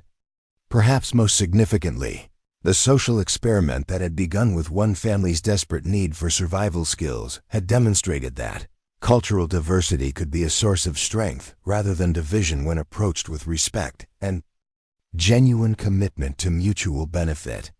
The children who had grown up learning from multiple knowledge traditions had become adults, capable of navigating complex cultural situations with unusual skill and confidence. Their own children, now ranging from toddlers to teenagers, represented a generation that had never known a world where cultural difference meant conflict or competition. They moved effortlessly between languages, traditions, and ways of understanding the world, their comfort with diversity positioning them to thrive in an increasingly interconnected society. The squirrel community that had first facilitated the connection between desperate children and generous knowledge continued to play their mysterious role in the ongoing story. Each winter, families throughout Millbrook reported small caches of nuts and seeds appearing near their homes. The animals' continued participation in human affairs, serving as a reminder that the natural world remained an active partner in the community's prosperity. Nutkin himself had lived an extraordinarily long life for a wild squirrel, his presence spanning nearly 2 decades of the community's development before he finally disappeared into the oak groves, where his descendants continued the family tradition of cooperation with their human neighbors. Jacob's children claimed they could still communicate with the squirrel community, their conversations providing early warnings about weather changes and seasonal shifts that helped farmers and families prepare for natural challenges. Scientific observers from Eastern universities had attempted to study and document the unusual behavior of Millbrook's wildlife, but their formal research methods seemed unable to capture the subtle communication systems that had developed through years of respectful interaction. The animals, Alina had once explained, shared their knowledge only with those who approached them as equals rather than subjects for study or manipulation.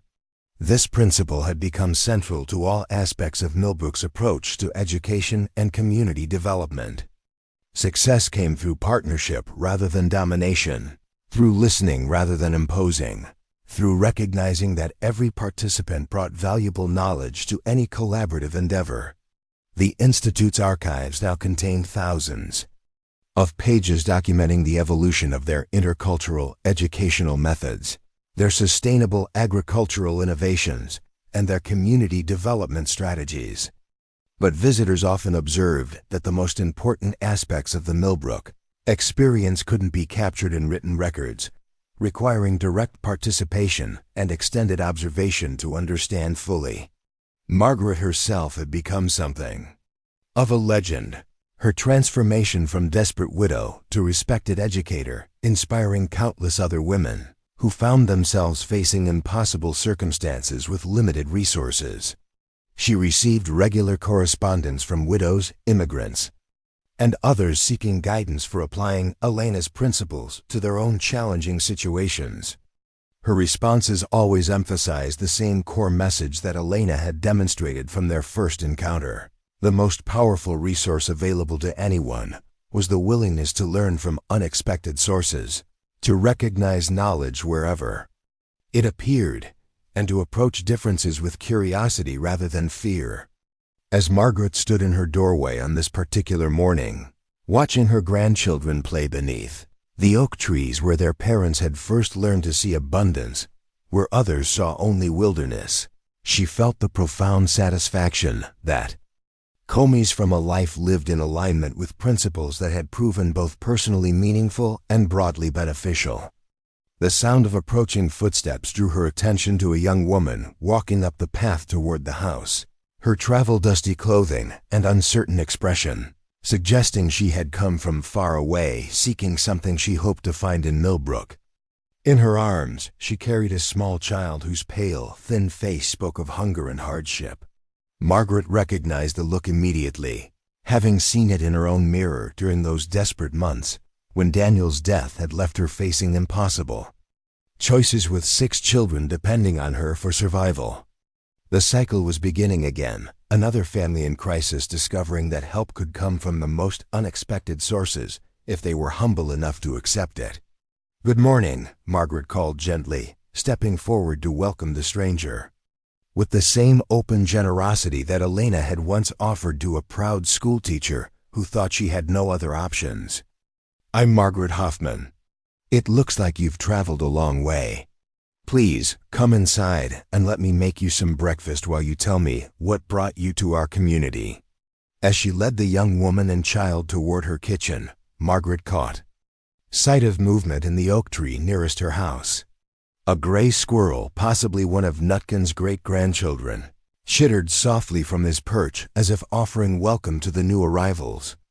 The wheel of generosity and knowledge-sharing was turning once again, ready to transform desperate circumstances into unexpected possibilities for anyone willing to learn that true abundance comes through understanding our connection to each other and to the natural world that sustains us all. The story that had begun with one Yokut's grandmother's willingness to share traditional knowledge with hungry children continued to unfold in new chapters, each generation discovering for themselves that the most important lessons often come from the most unexpected teachers, and that communities flourish when they choose cooperation over competition, wisdom over prejudice, and hope over fear. The young woman who stood trembling on Margaret's doorstep introduced herself as Catherine Morrison, and the irony of the surname was not lost on Margaret, who remembered Agnes Morrison's fierce opposition to their cultural partnerships decades earlier. This Catherine, however, bore little resemblance to her predecessor's rigid certainty. Her exhausted eyes held the same desperate hope that Margaret recognized from her own reflection during those dark months following Daniel's death. "I heard about this place from a Chinese doctor in San Francisco," Catherine said quietly, her voice barely audible as she clutched her 3-year-old daughter closer. "Dr. Chun told me that families here learn to survive in ways that most people have forgotten. My husband died in the earthquake, and I've been traveling for weeks trying to find somewhere safe to raise my daughter." Margaret felt her heart constrict with familiar pain, remembering the terrible helplessness of facing an uncertain future with children depending on her for survival. The great San Francisco earthquake of 1901 had left thousands of families displaced and desperate, their former lives reduced to ash and rubble in a matter of minutes. Many had fled the ruined city seeking new beginnings in places where land was still available and opportunities might exist for starting over. "Dr. Chun," Margaret repeated with a warm smile, immediately understanding the connection. "That would be Lucy Chun, though she's Dr. Chun Williams now. She was one of my children during the years when we first learned the ways that brought prosperity to this valley. Please, come inside. Your daughter looks hungry, and I have fresh bread made from acorns we gathered just yesterday." Catherine's expression shifted to confusion at the mention of acorn bread, clearly uncertain whether this represented genuine nourishment or some kind of emergency ration that civilized people only ate during desperate times. Margaret had seen this reaction countless times over the years, the assumption that traditional food sources were somehow inferior to store-bought alternatives, despite mounting evidence that the opposite was often true. "I know it sounds unusual," Margaret continued gently, leading them into the warm kitchen where sunlight streamed through windows that looked out onto the thriving gardens behind her home. 25 years ago, I would have reacted the same way. But acorns, when prepared properly, provide better nutrition than wheat flour, and they grow freely throughout these hills. Learning to use them was the beginning of everything good that happened to our family." The little girl in Catherine's arms had begun to relax in the warmth of the kitchen, her wide eyes taking in the comfortable surroundings and the delicious aromas that suggested food would soon be available. Margaret set about preparing a simple meal, her movements efficient and confident as she sliced the dark, nutty bread and warmed milk that had been delivered that morning from the community dairy cooperative. "Mrs. Morrison," Margaret said as she worked, "would you mind telling me something about your situation? Not because I'm curious about your private business, but because understanding what you've experienced might help me suggest the most useful paths forward." Catherine's story emerged gradually as her daughter ate with the focused intensity of a child who had been uncertain about when her next meal might arrive. The earthquake had claimed not only her husband, but their home, her husband's business, and most of their material possessions. She had managed to save a small amount of money and a few precious belongings, but her resources were dwindling rapidly, and she had no family to turn to for assistance. "I taught school before I married," Catherine explained, echoing Margaret's own background in ways that felt almost mystical. "But most of the schools in San Francisco are gone now, and the positions that are becoming available require connections I don't have. I heard that smaller towns might need teachers, and that perhaps I could find work while raising my daughter in a safer environment." Margaret nodded thoughtfully, recognizing the practical challenges Catherine faced while also seeing opportunities that the younger woman couldn't yet perceive. Teaching positions are certainly available here, but the education we provide has evolved significantly from conventional classroom instruction. Would you be interested in learning about approaches that integrate different knowledge systems to address practical community needs? The question required explanation, and over the next hour, Margaret found herself recounting the story of Elena, Tachi's transformative influence on her family and the broader community. She described the gradual development of educational methods that honored multiple cultural traditions while creating practical skills that served real needs, the economic innovations that had grown from traditional ecological knowledge, and the social changes that had resulted from choosing cooperation over competition. Catherine listened with growing fascination, her teacher's training helping her recognize the sophisticated pedagogical principles underlying what Margaret described. This sounds like the kind of education that actually prepares children for the world they'll inhabit as adults, she observed thoughtfully, rather than just memorizing information that may or may not prove useful. Exactly, Margaret agreed, feeling the familiar excitement that came from encountering someone who immediately grasped the significance of what they had accomplished. Elena taught us that the most valuable education addresses both practical skills and deeper understanding of how to live in harmony with our environment and our neighbors. These lessons served us well during prosperous times and proved essential during periods of crisis. The sound of children's voices in the garden drew their attention to the window, where Margaret's grandchildren were playing with several other youngsters, whose diverse appearances reflected the community's multicultural character. Their games incorporated elements from various cultural traditions, their easy mixing of languages and customs demonstrating the natural integration that had become characteristic of Millbrook's younger generation. "They're beautiful," Catherine murmured, watching the children with wistful eyes. "Your granddaughter looks about the same age as my Emma. It would be wonderful if she could play with other children again instead of always traveling with a worried mother." Margaret's heart stirred with recognition of both the spoken and unspoken needs Catherine was expressing.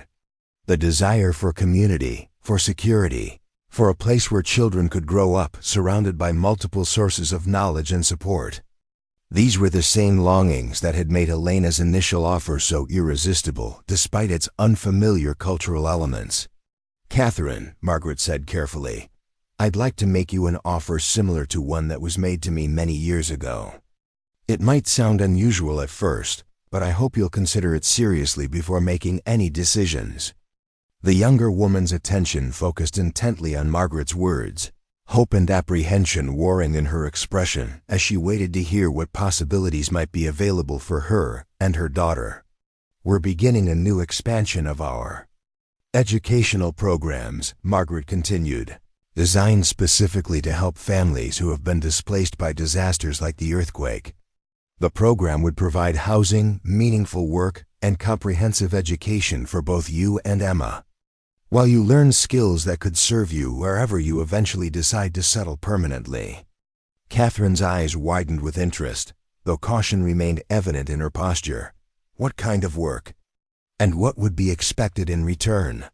Margaret appreciated the directness of Catherine's questions, recognizing the practical wisdom of someone who had learned to be wary of offers that seemed too generous to be genuine. The work would involve helping to develop curriculum materials and teaching methods that could be used to establish similar programs in other communities affected by natural disasters or economic disruption. Your background in conventional education would be valuable for creating bridges between traditional teaching methods and the integrated approaches we've developed here. The proposal represented the natural evolution of Margaret's own journey, from desperate recipient of Elena's generosity to confident practitioner of the principles she had learned. Just as Elena had transformed Margaret's crisis into an opportunity for growth and service, Margaret now saw Catherine's displacement as a chance to expand their impact while providing meaningful assistance to someone in genuine need. The housing would be a cottage on the Institute grounds, Margaret continued, designed to accommodate a single mother with children while providing privacy and independence. Emma would participate in our children's programs, which combine conventional academic subjects with practical skills and cultural knowledge from multiple traditions. You would have time to rest and recover from your recent trauma, while gradually taking on responsibilities that match your interests and abilities. Catherine's daughter had finished her meal and was now exploring the kitchen with the curiosity of a child who felt safe enough to investigate her surroundings. She had discovered a small wooden toy that Margaret kept available for young visitors, a carved squirrel that had been made by Samuel Brooks during his apprenticeship with traditional woodworkers decades earlier. "Squirrel," the little girl announced with satisfaction, holding up the toy for adult approval. "Like the ones outside in the trees." Margaret's breath caught slightly at this simple observation, remembering how Elena had always insisted that children's natural connections to the animal world were often the first indication of their readiness to learn traditional ecological knowledge. Perhaps this new Emma would develop her own relationship with the squirrel community that continued to serve as guardians and teachers for Millbrook's human residents. "Yes, sweetheart," Margaret confirmed gently. "The squirrels here are very special.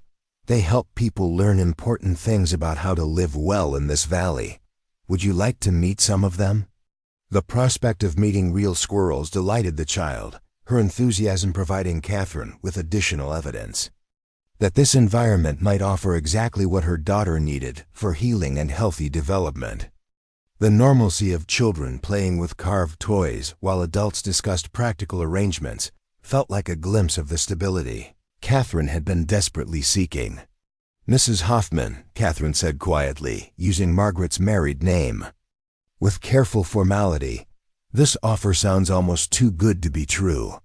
What haven't you told me about the challenges or expectations involved?" Margaret smiled at Catherine's prudent skepticism, recognizing the same protective instincts that had made her initially resistant to Elena's seemingly generous proposals. "The main challenge is that what we do here requires openness to learning from sources you might not expect to find valuable. Traditional knowledge, indigenous practices, unconventional approaches to education and community development. If you're committed to maintaining strict boundaries between what counts as civilized and what seems primitive, you'll find our methods frustrating." This warning echoed the gentle challenges Elena had offered during their early encounters, when Margaret's cultural assumptions had to be examined and modified to accommodate new ways of understanding the world. The process had been uncomfortable at times, but ultimately liberating, freeing her from limitations she hadn't even recognized she was carrying. Catherine considered this carefully, her teacher's mind evaluating the implications of educational approaches that crossed cultural boundaries. "I've seen enough conventional methods fail during crisis situations to be interested in alternatives that actually work," she said finally. "If your approaches have produced the results you describe, I'd be foolish not to investigate them seriously." The conversation was interrupted by a soft tapping at the kitchen window, where a gray squirrel had appeared with what looked like deliberate intent to gain human attention. Catherine's daughter immediately abandoned her wooden toy and pressed her face against the glass, chattering excitedly at the live animal that seemed equally interested in observing her. "That's very unusual behavior," Catherine observed, watching as the squirrel appeared to respond to her daughter's vocalizations with chittering sounds that almost resembled conversation. "I've never seen wild animals act so comfortable around people." Margaret moved to the window and opened it slightly, allowing the squirrel to perch on the sill while continuing its apparent dialogue with little Emma. "The animals here have been partners in our community's development for decades," she explained. "They've learned that humans who approach them with respect and genuine interest in cooperation can be trusted with knowledge that benefits everyone involved." The phenomenon that Catherine was witnessing had been documented by numerous researchers over the years, though none had successfully replicated it in laboratory conditions or fully explained the mechanisms involved. The squirrels of Millbrook seem to possess an unusual level of intelligence and an extraordinary ability to assess human character and intentions. "Mama, he's telling me about the nuts," Emma announced with the matter-of-fact certainty of childhood. "He says the best ones are in the big trees near the water, and that we should come see them tomorrow when the sun is warm." Catherine's rational mind struggled to process what appeared to be genuine communication between her daughter and a wild animal, yet she couldn't deny the evidence of her own senses. The squirrel's behavior suggested intentional interaction rather than random animal activity, while her daughter's responses indicated she was receiving information that made sense to her 3-year-old understanding of the world.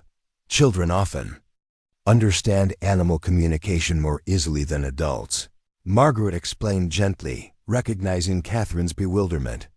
They haven't yet learned to dismiss what they observe in favor of what they've been told is possible.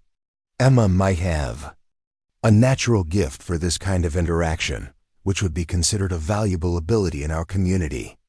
The afternoon passed quickly as Margaret introduced Catherine to various aspects of Millbrook's educational and economic systems.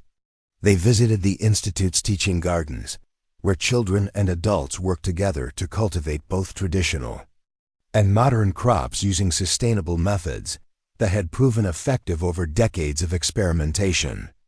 They toured the workshops where artisans created products that combined indigenous techniques with contemporary designs. Their goods sold throughout California and increasingly beyond. At each stop, Catherine encountered families whose stories echoed her own in various ways: immigrants seeking new opportunities, widows rebuilding their lives, young people exploring alternatives to conventional career paths. All had found in Millbrook a community that valued diversity while maintaining cohesion, that honored tradition while embracing innovation, that provided security while encouraging individual growth. The diversity of the community was remarkable, with families representing dozens of cultural backgrounds living and working together with apparent harmony.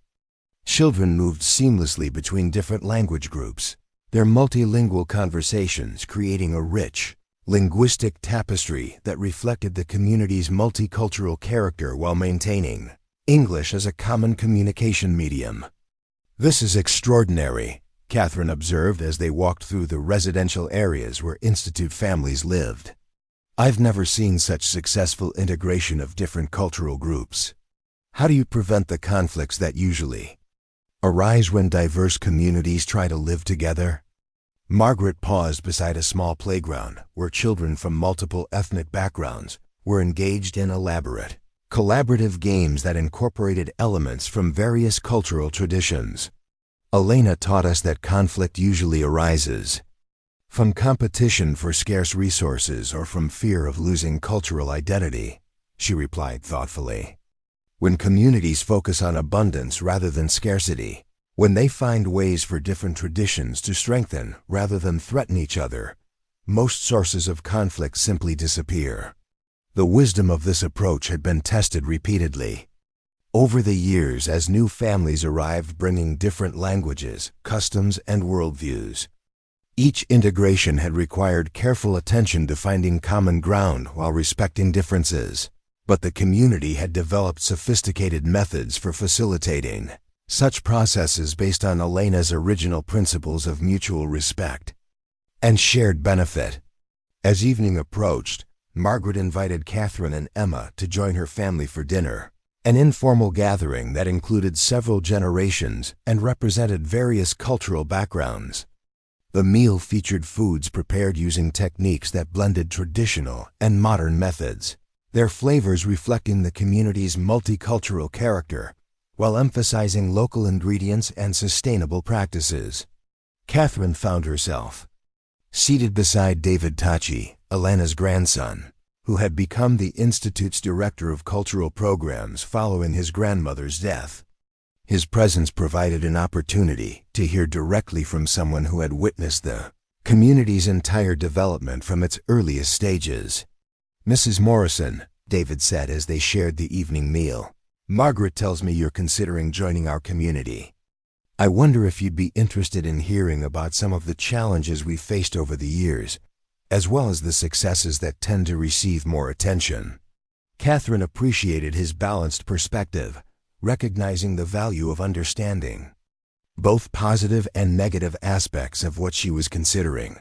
"I'd be very grateful for that information," she replied. "Making good decisions requires understanding the complete picture rather than just the appealing parts." David's account of the community's development included honest acknowledgement of difficulties they had encountered, periods when cultural misunderstandings had created tension, economic challenges during regional downturns, resistance from external authorities who disapproved of their unconventional approaches. But he also described how each challenge had ultimately strengthened their community by forcing them to clarify their values and improve their methods. "The most important thing my grandmother taught us," David concluded, "was that sustainable communities require constant attention to maintaining balance between individual freedom and collective responsibility, between honoring tradition and adapting to change, between local self-sufficiency and beneficial connection to the broader world." These principles had guided the community through various crises and transitions, helping them maintain their core character while evolving to meet changing circumstances. The Great Depression of the 1890s had actually strengthened their community, as people recognized the value of diversified economic systems and cooperative resource management. More recent challenges related to rapid growth and increasing outside attention had required careful planning to preserve their essential character while accommodating expansion. Little Emma had grown sleepy during the adults' conversation, curling up in her mother's lap with the contentment of a child who felt safe and well-fed. Her peaceful demeanor provided Catherine with additional evidence that this environment might offer the stability and security her daughter needed for healthy development. "Mrs. Morrison," Margaret said as the evening wound down, "you're welcome to stay in our guest quarters tonight while you consider our offer. Tomorrow, if you're interested, we could arrange for you to observe some of our educational programs and meet with other families who joined our community after experiencing similar displacement." The invitation represented exactly what Catherine had been hoping to find, a genuine opportunity to evaluate her options carefully rather than being pressured into immediate decisions based on incomplete information. The community's confidence in their approach was evident in their willingness to allow extended observation rather than demanding quick commitments. That night, as Catherine settled her daughter into a comfortable bed and accommodations that exceeded anything they had experienced since leaving San Francisco, she reflected on the remarkable day that had begun with desperate uncertainty and ended with concrete hope for rebuilding their lives. Outside their window, she could see the great oak trees that had sheltered Elena's first lessons to another desperate mother decades earlier. In their branches, she glimpsed movement that might have been squirrels maintaining their ancient watch over the community that had grown from those humble beginnings into something that challenged conventional assumptions about what human societies could achieve when they chose cooperation over competition, wisdom over prejudice, and hope over fear. The transformation that had begun with one Yokuts grandmother's willingness to share traditional knowledge with hungry children continued to unfold in new chapters, each generation discovering for themselves that the most important lessons often came from the most unexpected teachers, and that communities flourished when they chose to see differences as sources of strength rather than division. Up next, you've got two more standout stories right on your screen. If this one hit the mark, you won't want to pass these up. Just click and check them out.